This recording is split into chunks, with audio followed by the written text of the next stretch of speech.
I contemplate my mind, cautiously guarding it from wrongdoing, greed, and other defilements. So this is the attitude with which we want to eat, okay?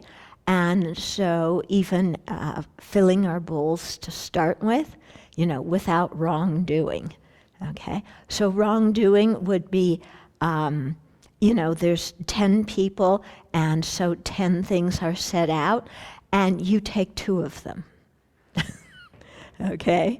So in any kind of situation where the Sangha, are given offerings, we should not take twice.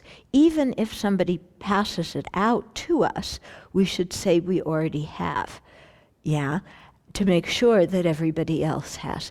If there's leftover after everybody's received, and then who's ever in charge of distributing it can do that, and we get something more that time, that's okay. But we shouldn't ourselves take more than our portion or accept it if it's given to us, before everybody has. Okay, so this goes, very often in teachings, at least in India, they'll give a monetary offering to all the Sangha. So sometimes, 2 people come by and give it to you twice.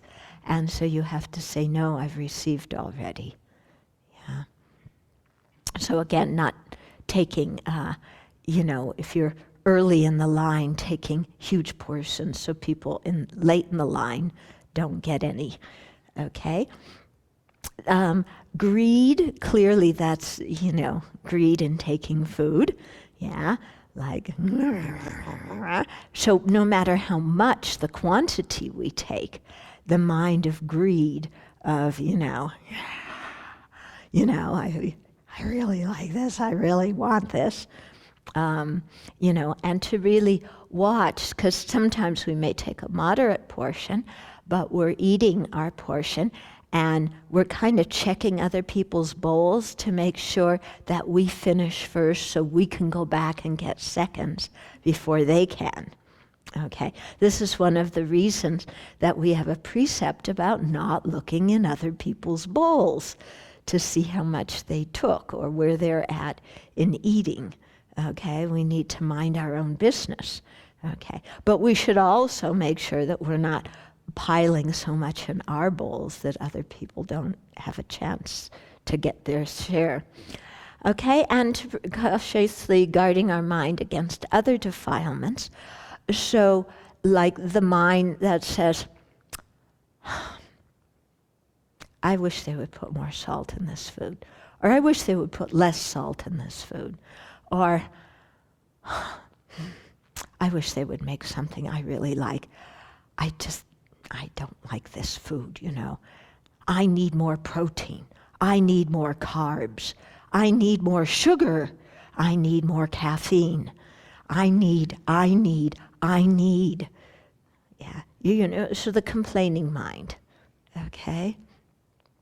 So really, making it our practice that whatever is served, we accept, And I know for myself, some days, there's not much that accords with my taste buds or the way my digestive system works. But part of my practice is to take what is accepted. To take what's offered, and be content with that. Although yesterday, I have to confess, I did put in a request for the noonday meal to be our usual standard of lasagna instead of changing it to something else that's not the usual standard, because I don't like the other thing. Although some other people really, really like it, but I don't care if they're happy, because I care if I'm happy first. Children. Okay, but to have a mind that takes as our practice to accept what's offered instead of, continually bugging the person who is cooking or who is going to cook about, I don't like this and I don't like that, and so on and so forth. Okay? Of course, if you're getting sick by eating something, then, hopefully other people will notice, and maybe on your behalf they will comment to the cook that, so-and-so is getting very thin, and, maybe consider, doing whatever. Okay, but trying to develop an attitude of contentment. Because basically, no matter what they serve, it's not going to be exactly what we want to eat that day. Let's face it. Yeah, isn't it? Yeah. It's never exactly what we want to eat. It could have some more protein, or some more sugar, or less protein, or more carbs, or less carbs.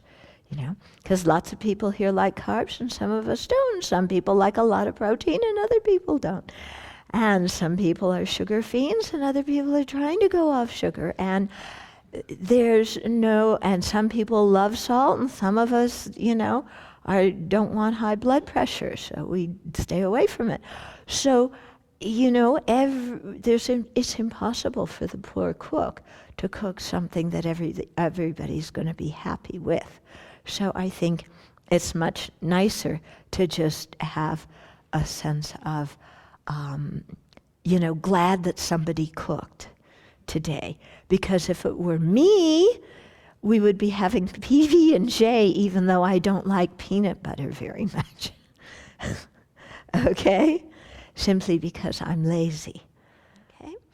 Then the fourth one, let's just keep going, even though I did them yesterday. I contemplate this food, treating it as wondrous medicine to nourish my body. So again, this is the reason why we eat. We're nourishing our body. That's our short-term aim. And the next one, I contemplate the aim of Buddhahood, accepting and consuming this food in order to accomplish it. That's our long-term purpose in eating. So really to remember these two, purposes, that it's not for pleasure, it's not for socializing, it's not so that we can be attractive. Yeah, it's to nourish our body and so we can have the physical strength it requires to use our mind and our body to create merit that we're dedicating for the aim of full awakening for self and others. Okay, so that's the 5 contemplations from the Chinese tradition.